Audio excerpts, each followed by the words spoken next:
Hi YouTube viewers, welcome back to Code Master Lab. In this video, we are going to see the registration process of vendor. Simply go and click on vendor login. There you will be finding sign or register button.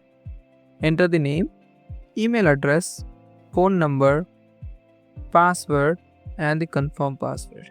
Here I have not implemented again a two-step verification. If you want, yes, we can implement that once you purchase. Simply once you enter those details, it will tell us that account is created successfully. Once the account is created, you need to go to your login page again. You just refresh it once more and then enter the mobile number and the password and click on sign in. It's a simple registration process for the vendor where he can add his business details as well as he can look his current plan, validity, features included in the current plan.